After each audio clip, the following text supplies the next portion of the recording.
severe paranoid delusions compounded by chronic insomnia, and an absolute inability to safely manage her own affairs.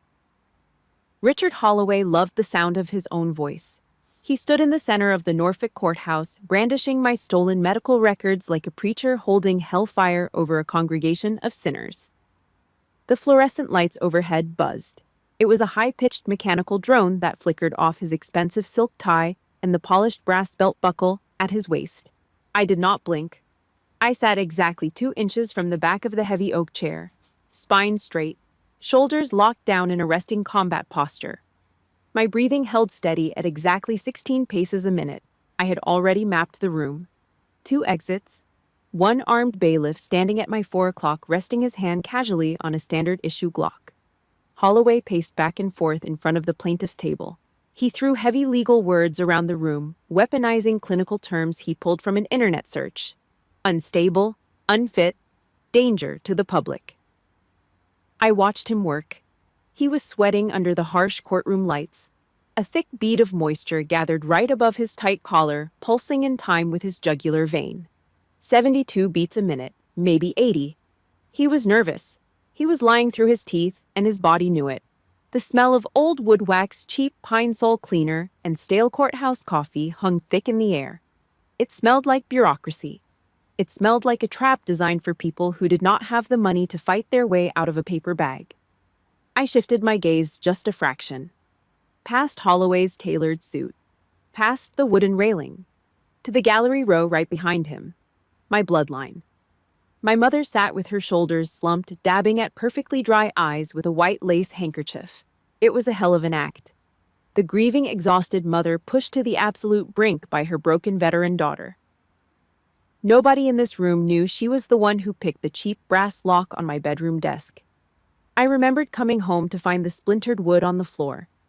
She took the Veterans Affairs psychiatric evaluations. She stole the darkest, ugliest parts of my mind from her own flesh and blood to hand them over to a man in a $3,000 suit, all because I refused to hand over my bank accounts. Next to her, my father stared a hole into the scuffed baseboards. He refused to look up. He rubbed his jaw, hiding behind a wall of comfortable silence.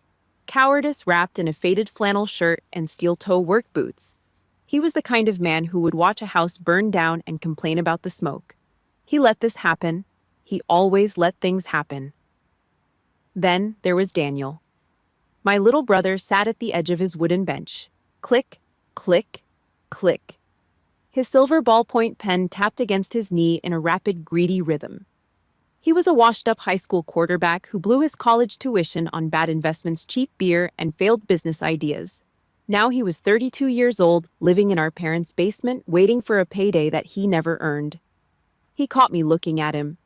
A slow, arrogant smirk bled across his face. He thought he had me boxed into a corner. He thought he was the apex predator in the room. I did not react. I analyzed them the way I analyzed a hostile compound in a combat zone. 3 targets. 1 objective. They wanted control. They wanted the Walter Klein estate. Grandpa Walter was a Korean War veteran, hard as coffin nails. When he died, he left a substantial trust fund behind. It was locked down tight to protect it from his own greedy children, but my family found a loophole. A civilian legal loophole. Conservatorship? All they had to do was prove the damaged war veteran was legally insane. Put a leash on the crazy daughter, take the checkbook, drain the accounts to pay off Daniel's gambling debts, and buy my mother a new kitchen. They were trying to pull a blue-collar Britney Spears operation, weaponizing my military service against me. They wanted to turn my nightmares into their retirement plan. Your Honor, Holloway continued, his voice dropping into a theatrical whisper of fake pity. We are not here to punish Hannah. We are here to protect her. The trauma of her service has left her a shell of a human being. She is a danger to herself. She is a danger to the financial legacy of the Klein family. We petition this court to strip her of her autonomy and grant full legal and financial guardianship to her parents and her brother. He dropped the thick stack of stolen medical papers onto the table. The heavy thud echoed against the wood-paneled walls. I kept my mouth shut. I rested my left hand over my right. My thumb found the empty space on my ring finger. the phantom weight of a military deployment ring I no longer wore in public. Anger is a civilian luxury. It drains the body. It spikes the heart rate. It clouds the judgment. An intelligence officer does not waste calories on barking dogs. They wanted a reaction. They wanted me to scream, to flip the heavy wooden table, to start throwing punches and prove the unstable veteran narrative they just sold to the judge. I gave them nothing. Just cold, dead air. Daniel's pen clicked faster.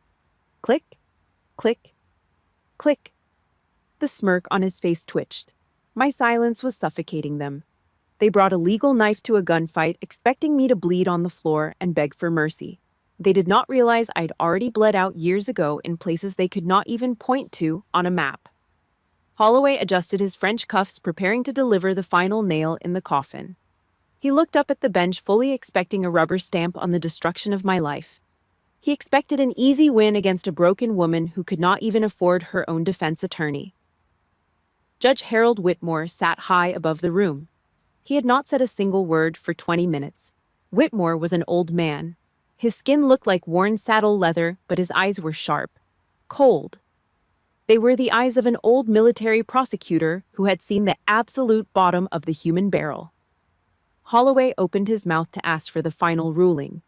Whitmore raised a single scarred hand. The entire courtroom froze. The buzzing of the overhead fluorescent lights suddenly sounded like a roaring engine in the dead silence. Daniel stopped clicking his pen. My mother lowered her lace handkerchief, the fake tears drying up instantly. My father finally looked up from the floorboards. Whitmore did not look at the lawyer. His gaze bypassed the expensive suit and hammered straight into the front row of the gallery, straight into my bloodline. He picked up his wooden gavel. He did not bang it in anger. He brought it down with a single, heavy, authoritative strike. Crack! The sound snapped through the stale air like a rifle shot. Whitmore leaned forward over the heavy oak bench. He clasped his hands together. When he spoke, his voice dropped to a low, gravelly register that left absolutely no room for debate. Read page 4. The echo of Judge Whitmore's gavel died against the cheap acoustic tiles of the ceiling. For 3 seconds, nobody breathed. The rattling hum of the rooftop HVAC unit suddenly sounded like a diesel generator running in a tin shed. Holloway stood frozen. His manicured hand hovered over the stack of stolen medical files on the plaintiff's table. The cheap theatrical bravado he wore just seconds ago began to crack. Daniel shifted his weight on the hard wooden bench behind the lawyer. The rapid clicking of his silver pen stopped dead. Page 4, Whitmore repeated. His voice did not rise. It did not need to. It was the voice of a man who used to order artillery strikes before breakfast. It was flat, heavy, and bored. Holloway swallowed hard. I watched the sharp bob of his Adam's apple against his tight collar. He reached down and thumbed through the thick stack of papers. The crisp sound of turning pages amplified in the dead air. 1, 2, 3, 4. He found it. He looked down at the document. I did not need to look. I knew exactly what that page was. It was not a psychiatric evaluation. It was not a civilian therapist's note whining about my insomnia or my lack of social skills. It was a medevac after-action report from the Al-Anbar province, printed on heavy off-white military cardstock. The ink was faded, but the weight of that single sheet of paper was heavier than anything else in this room. Holloway's eyes darted left to right. He was reading it silently. His jaw went slack. The flush of aggressive color in his cheeks vanished, replaced by a sick, chalky gray. A thick bead of sweat broke loose from his hairline. It tracked down the side of his face, cutting a line through his expensive concealer. His fingers started to tremble. Just a slight nervous tremor at first, and then a violent shake. A single sheet of paper slipped from his grip. It fluttered down to the scuffed commercial carpet. He did not bend down to pick it up. He stared at the page still in his hand like he was holding a live fragmentation grenade with a pulled pin. He was looking at a language he did not understand, the language of torn flesh-burning diesel and black body bags. At the bottom of that page was a signature. Medical Officer Luis Ortega, 19 years old. The kid had hands as steady as a brain surgeon in the middle of a nighttime firefight. 2 years after he got his honorable discharge, Luis locked himself in a cramped bathroom in El Paso, put a .45 caliber pistol in his mouth, and pulled the trigger. The ghosts just would not let him sleep. My mother sat 10 feet away from me. She wanted to use Luis Ortega's blood to buy custom granite countertops for her kitchen. My brother wanted to use it to pay off his sports bookie. I kept my back straight, 2 inches off the chair, 16 breaths a minute. I did not look at my family. I kept my eyes locked on the lawyer. "Your Honor," Holloway croaked. His voice cracked. He cleared his throat and tried again, desperate to rebuild the civilian armor that was rapidly falling apart around him. "With all due respect, this document, it is not relevant to the conservatorship petition." Holloway gripped the edges of the podium to hide his shaking hands. "It is past military history. We are focused on the subject's current mental instability, her inability to function in normal society." Whitmore leaned back in his heavy leather chair. The leather creaked. He did not blink. "I decide what is relevant in my courtroom, Mr. Holloway," Whitmore said. "Read the page, out loud, for the record." Holloway's knuckles turned white against the wood. "Your Honor, I strongly object. The contents of this specific page do not reflect the current reality of the Klein estate. It will only confuse the court." Crack. The gavel hit the sounding block. It was not a loud strike. It was sharp, final, like a bolt racking on a rifle. "Objection overruled." Whitmore's eyes drifted past the sweating lawyer. For a fraction of a second, his gaze bypassed the entire circus and locked onto mine. It was a silent exchange, a microscopic dip of his chin, the nod. You do not get that nod unless you have earned it in the dirt. It was the absolute recognition between 2 old dogs of war trapped in a room full of sheep. Whitmore knew exactly what I was. He read the file. He knew what my family was trying to pull, and he was not going to let a cheap suit tear down a combat veteran for an easy payday. I gave him a slow blink. Acknowledged. Whitmore shifted his cold stare back to the lawyer. "You introduced this medical file as Evidence Exhibit A to prove Ms. Klein is incompetent. You brought it into my court. You will read it. Now.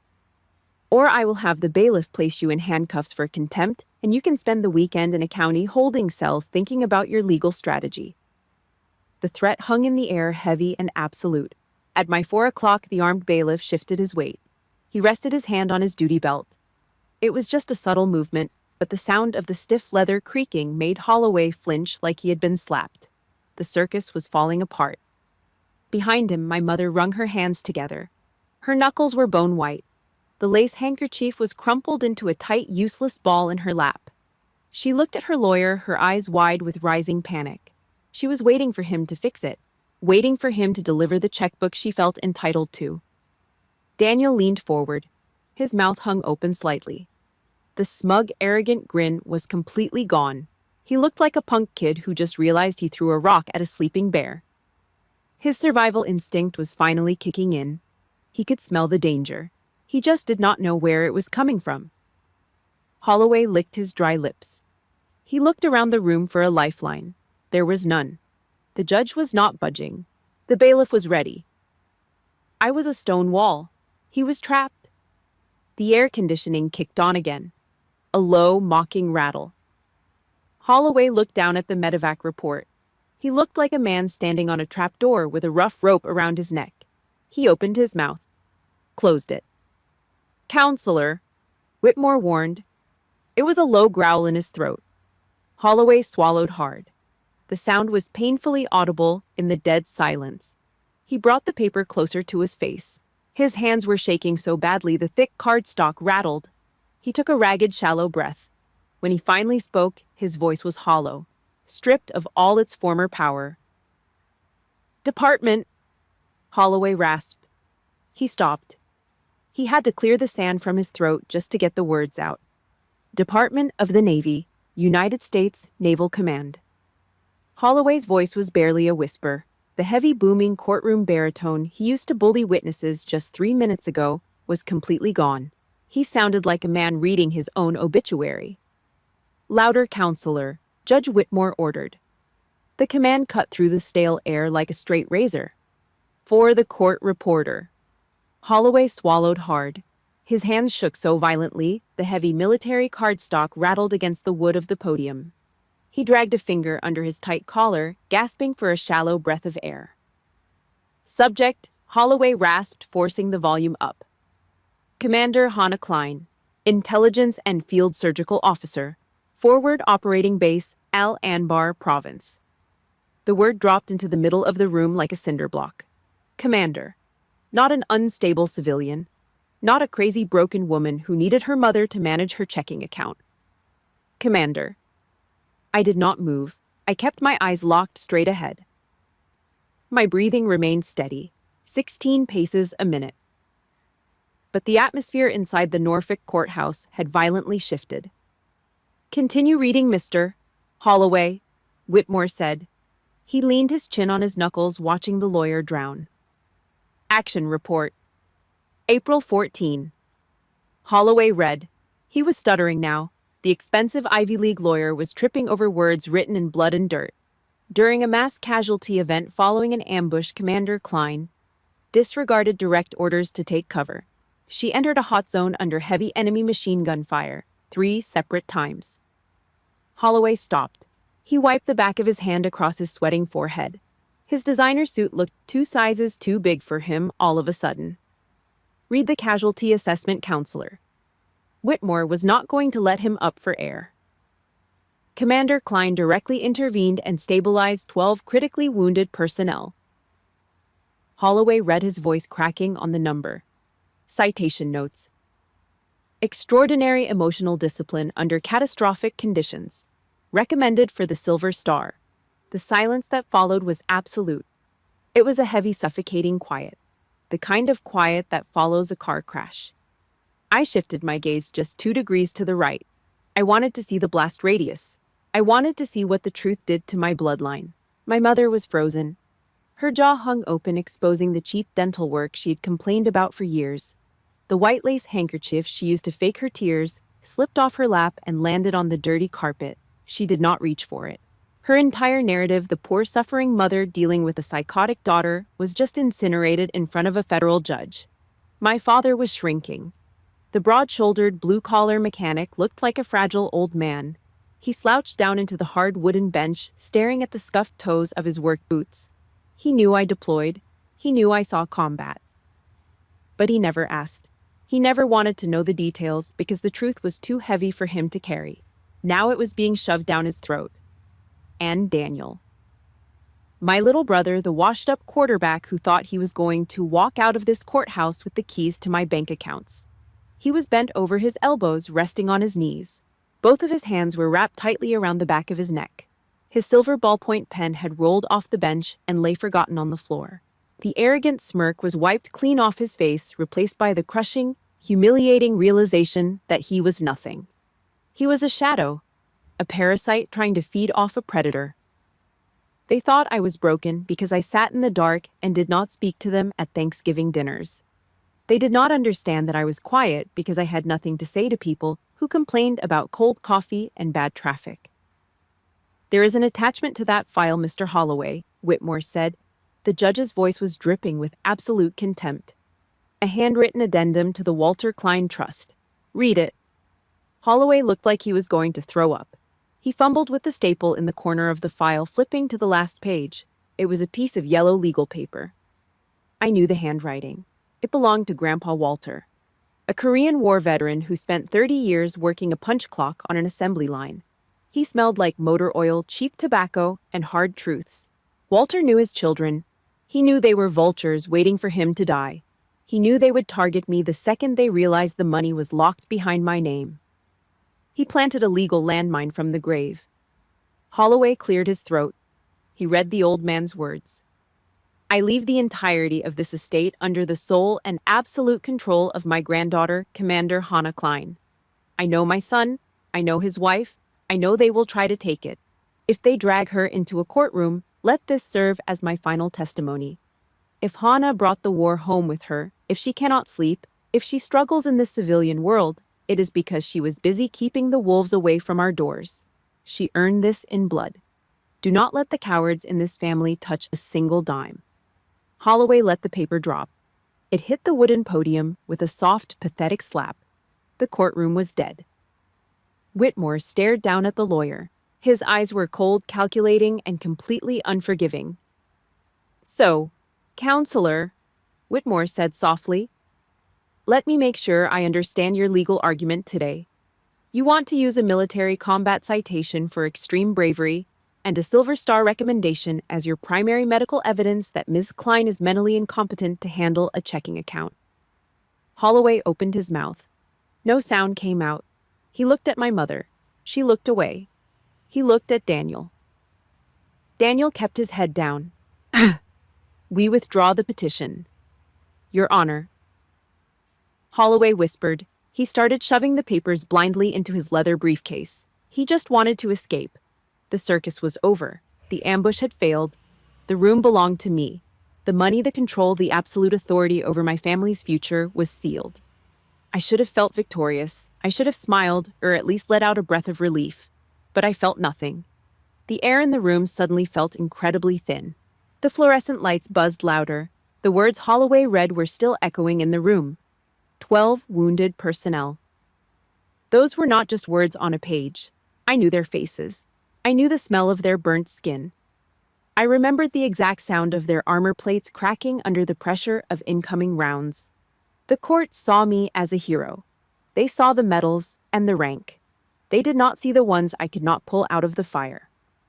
Whitmore picked up his wooden gavel. He looked at me one last time. Respect, recognition. "Case dismissed with prejudice," Whitmore declared. He brought the heavy oak gavel down on the sounding block. Crack. The sound did not bounce off the walls. It warped. It stretched. My ears popped violently. The cold air conditioning of the Norfolk courthouse vanished. The smell of old wood and cheap cleaner was instantly replaced by the choking sulfuric stench of burning diesel fuel and copper blood. The gavel strike morphed into a deafening roar. The temperature in my head spiked to 115 degrees. Sand filled the back of my throat. Crack. The IED went off. The sound of the judge's wooden gavel did not fade. It bent. It stretched into a high-pitched metallic whine that ruptured my eardrums. The heavy oak walls of the Norfolk courthouse dissolved. The stale smell of cheap pine sol and old floor wax vanished. The cold air conditioning was instantly sucked out of the room, replaced by a wall of heat, so absolute it felt like a physical blow to the chest. 115 degrees. Al Anbar Province. The IED lifted the 14,000-pound Humvee off the dirt road like it was a cheap tin toy. The shockwave hit me a fraction of a second later, knocking the air out of my lungs and slamming me into the unforgiving sand. Dust choked out the sun. It was a thick, blinding cloud of pulverized concrete and crushed limestone. I tasted it on my teeth. But worse than the dust was the smell. Burning diesel fuel. It coated the back of my throat, mixing with the sharp, unmistakable stench of charred wiring and roasted flesh. My vision swam. I forced my eyes open, blinking through the grit and the stinging sweat. The Humvee was upside down. Flames licked up the side of the cracked armor plates, feeding on the leaking fuel. Thick black smoke curled into the pale desert sky. Move. The order did not come from my brain. It came from my bones. Muscle memory drilled into me at Quantico. I scrambled to my feet. My knees screamed, but I ignored them. I sprinted toward the burning wreck. Static exploded in my tactical earpiece. It was Sergeant Ramsey. He was positioned 300 yards down the supply route, laying down suppressive fire. His voice was a frantic, ragged bark over the radio. "Commander, fall back. She's gonna cook off. Get the hell out of the kill zone." I reached up and ripped the comms wire out of my ear. I did not have time to argue. I did not have time to explain that I was already pulling 2 men out and I was going back for the third. I hit the side of the burning Humvee. The heat radiating off the metal blistered the skin on my forearms right through the heavy fabric of my uniform. The armored door was jammed, fused shut by the blast.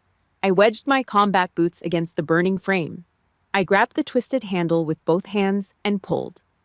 I pulled until I felt the muscles in my lower back tear. I pulled until I tasted copper in my mouth. The hinges shrieked metal grinding against metal and the door gave way. Smoke poured out of the cabin, thick and blinding. I reached into the blackness. My hands found Kevlar, straps, a tactical vest. I grabbed a fistful of webbing and dragged him out into the blinding sunlight. It was Luis Ortega, 19 years old.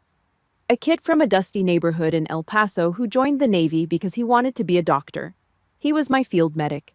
I dragged him behind a blown-out cinder block wall, putting hard cover between us and the incoming machine gun fire, kicking up dirt on the road. I dropped to my knees beside him. "Ortega, look at me," I ordered. He didn't open his eyes. His helmet was gone. His face was covered in a thick layer of gray dust, except for the bright wet tracks where blood was running from his nose and ears. I ripped his plate carrier open. I had to find the bleed. It did not take long. A piece of jagged shrapnel had sheared right through the side of his neck, bypassing the ceramic armor. My hands were instantly slick. Hot, slippery blood poured over my fingers, soaking into the knees of my uniform.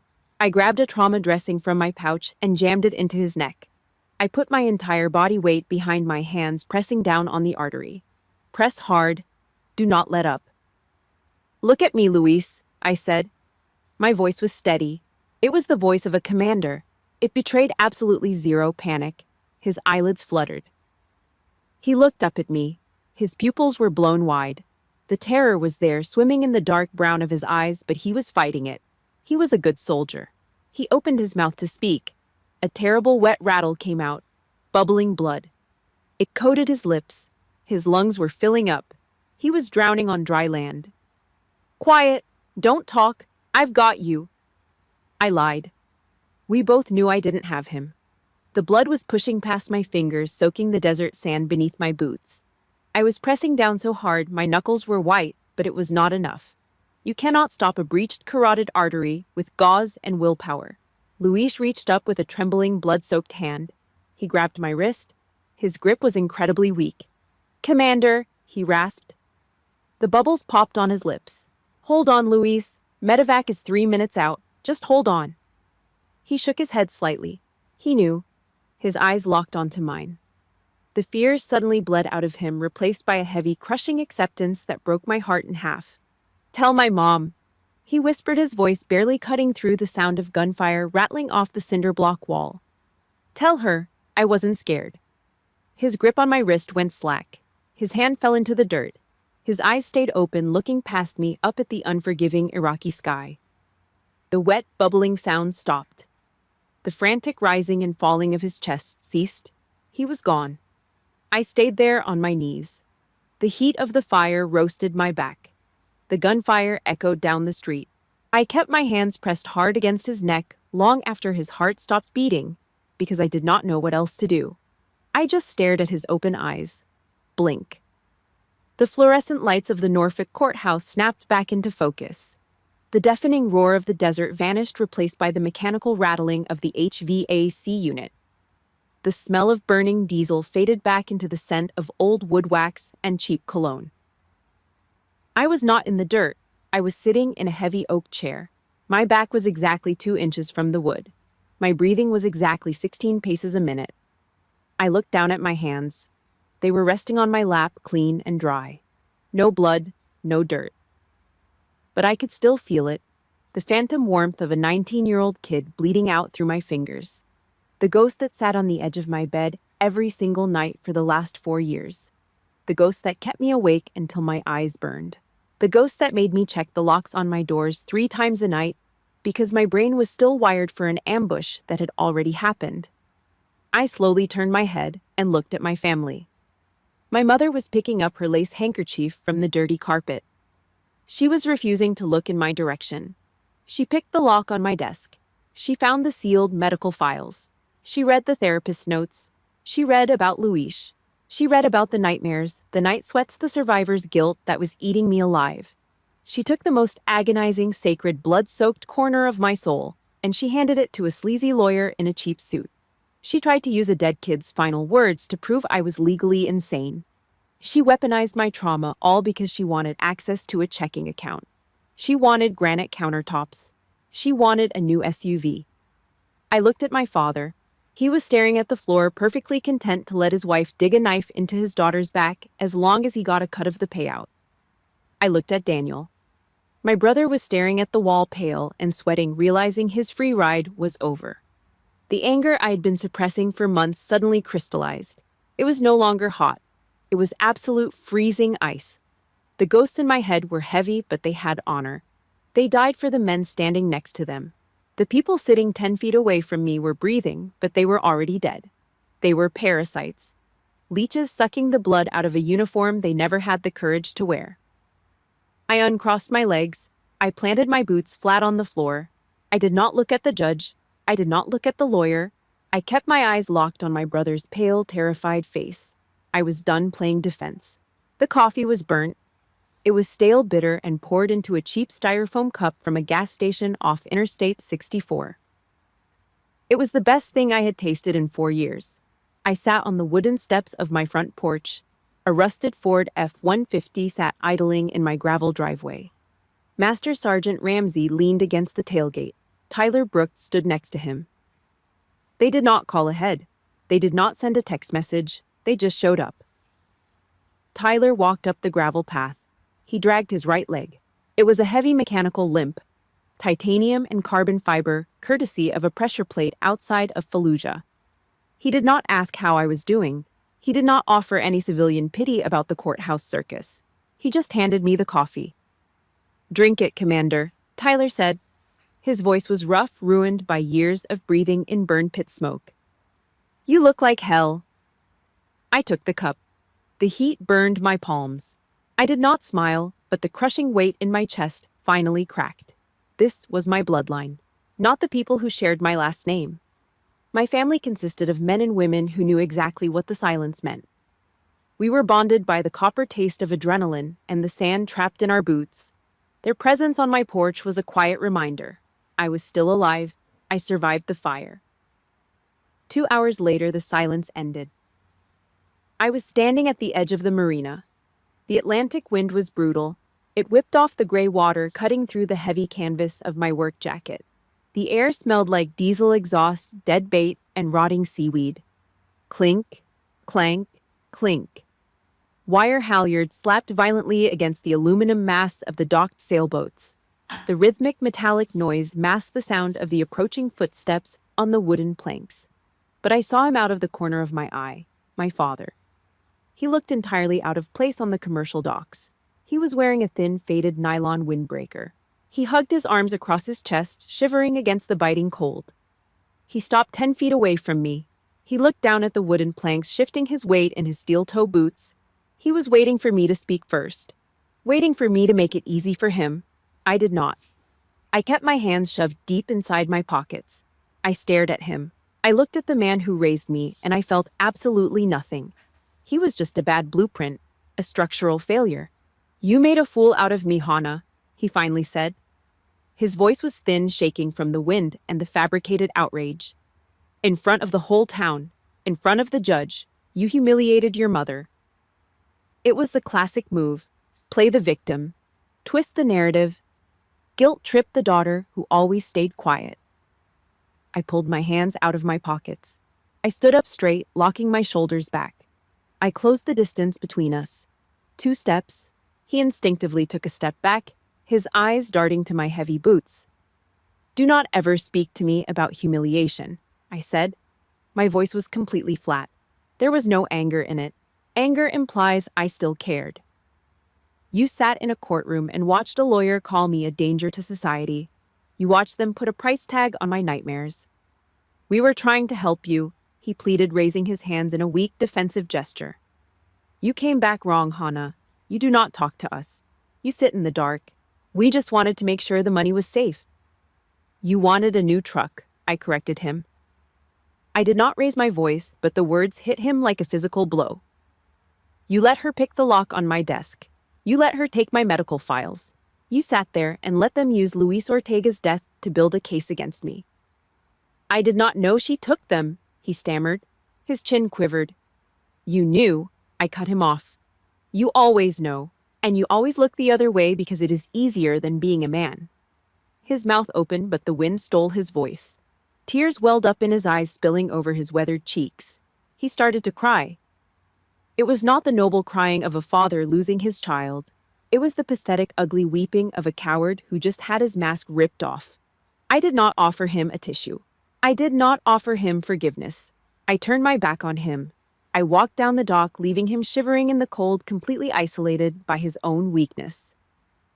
When I reached the gravel parking lot, a shadow stepped out from behind the rusted fender of my Chevy truck. Daniel. He looked worse than my father. His designer clothes were wrinkled. His eyes were bloodshot, darting around the empty parking lot. He was sweating despite the freezing wind coming off the water. The golden boy of the Klein family was currently going through the severe withdrawals of a man who just realized he had to pay his own bills. He held up his hands as I approached. "Hannah, wait. Just wait," Daniel said. His voice cracked. He leaned back against the truck, his chest heaving. "The lawyer. It was Mom's idea. I just went along with it. I have debts, Hannah. Bad debts. I just needed a cut of the trust to get clear." I stopped right in front of him. I looked at the silver pen still clipped to his shirt pocket. The same pen he was clicking in the courtroom while he waited for my execution. "Why do you hate me, Danny?" I asked. It was a genuine question, cold and clinical. He rubbed his face. He looked down at the gravel. The arrogance was completely gone, leaving only the rotten core of his insecurity. "Because you were supposed to be the weird one," Daniel muttered, his voice dripping with bitter envy. "I was the quarterback. I was the one who was supposed to be rich. You went off to the desert and you came back a goddamn hero. And Grandpa gave you everything. It is not fair. You do not even care about the money." He was right. I did not care about the money, but I cared about the principle. "You are right," I said softly. "I do not care about the money, but I control it now. Every single cent of the Walter Klein Trust." Daniel looked up. A pathetic glimmer of hope flashed in his bloodshot eyes. He thought I was going to write him a check to make him go away. He thought the military sister was going to take the high road and bail out the civilian brother. I pulled the keys to my truck out of my pocket. The metal jingled loudly in the cold air. "You want a cut of the trust?" I asked. Daniel nodded frantically. "Yes, please, Hannah, just enough to clear the bookies." "The Walter Klein Trust is being converted into a Veterans Assistance Fund," I stated. I watched the hope drain out of his face, replaced by absolute horror. "And you are going to work for it." He stared at me, his mouth opening and closing like a suffocating fish. "What?" "You report to the VA Center on 4th Street tomorrow morning at 0600 hours. I delivered the sentence. I did not blink. "You are going to mop the floors. You are going to clean the latrines. You are going to carry boxes of supplies for the men and women you just tried to have declared legally insane." "I am not a janitor," Daniel yelled, his voice cracking with panic. "You are whatever I tell you to be," I fired back. The cold authority in my voice pinned him against the side of the truck. "You work 40 hours a week. You do exactly what the shift manager tells you. You do it for minimum wage. If you miss a single shift, if you show up late, or if you complain, I will cut you off completely. You will lose the house. You will lose the car. You will face your bookies on your own." He was paralyzed. The reality of manual labor crashed down on him. I unlocked the truck door. The rusty hinges groaned. I climbed into the driver's seat and looked down at him one last time. 0600 Danny. Do not be late. I slammed the heavy metal door shut. 6 months later, the sun hit the dark water of the Chesapeake Bay, fracturing into sharp, blinding white splinters. The air smelled of salt diesel fuel from the commercial docks and curing concrete. The Walter Klein Veterans Assistance Center stood on 4th Street. It was not a palace. It was a refurbished brick warehouse. It had reinforced steel doors and heavy commercial windows. It was built to last. It was built like a bunker in a world that did not understand how to protect its own. I did not wear my uniform today. I left the dress blues and the shiny brass medals in a garment bag at the back of my dark closet. I wore dark denim, a plain black cotton shirt, and my scuffed leather boots. I did not need the silver rank on my collar to prove I belonged there. The people who mattered already knew. The crowd gathered in the front gravel lot. Old men in faded ball caps marking ships that had been scrapped decades ago. Men with titanium legs and deep, jagged scars pulling at their necklines. Gold star mothers holding framed photographs with both hands, their knuckles white against the glass. They stood close to the front. They earned that space with blood and grief. My family stood in the back. They hovered near the property line pinned against a rusted chain-link fence. They looked small. My mother held a cheap paper coffee cup staring at the gravel. She wore a thin sweater shivering in the coastal wind. My father kept his hands shoved deep into his pockets. He shrank away from the men in the crowd. He could not look the combat veterans in the eye. He knew he was an imposter in a space built by a daughter he abandoned. And Daniel.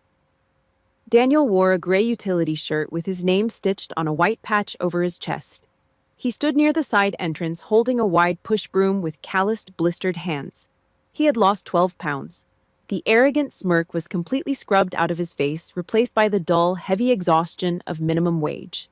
He spent the last 6 months mopping floors and scrubbing toilets. He watched the ceremony in absolute silence. I did not look at him twice. They were ghosts to me now, powerless, irrelevant. They were just civilian noise fading into the background of a much larger mission. I walked up the wooden steps to the podium. The microphone buzzed lightly with static. I did not have index cards. I did not have a speech prepared by a public relations officer. I reached into my jacket pocket and pulled out a chain. The metal was ice cold against my palm. 2 dull, scratched aluminum dog tags hung from the silver ball chain. They belonged to my grandfather. They survived the freezing mud and the endless artillery fire of the Chosin Reservoir. They survived 30 years of sweat on an automotive assembly line. They survived the greed of his own children. I held them up in the air. The metal clinked. It was a small, sharp sound, but it cut right through the howling wind off the bay. The crowd went dead silent. You could hear the wire halyards clanking against the sailboat masts a block away. "Strength is not a shiny piece of metal," I said. My voice was calm. It carried over the cheap PA system without a single tremor. It is not a legal document signed by a judge. It is not something you can steal. I looked at the old men in the front row. A Marine in a wheelchair nodded slowly. He knew exactly what I meant. Strength is carrying a heavy weight that nobody else wants to pick up. It is standing in the fire so the people behind you do not have to feel the heat. Walter Klein stood in the fire. He built a shield around his family.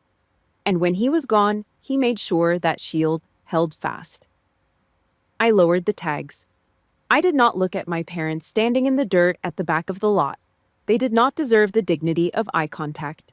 This building is for the people who still smell the smoke. You do not have to explain your nightmares here. You do not have to hide your scars. You just have to walk through the door. I turned away from the microphone. I walked over to a heavy glass display case bolted to the red brick wall of the entrance.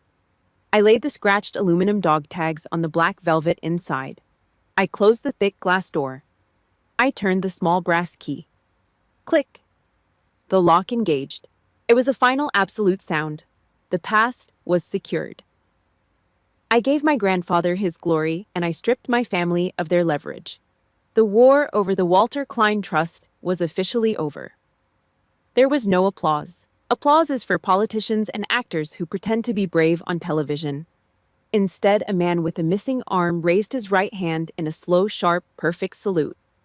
A woman holding a folded American flag pressed her hand tightly over her heart.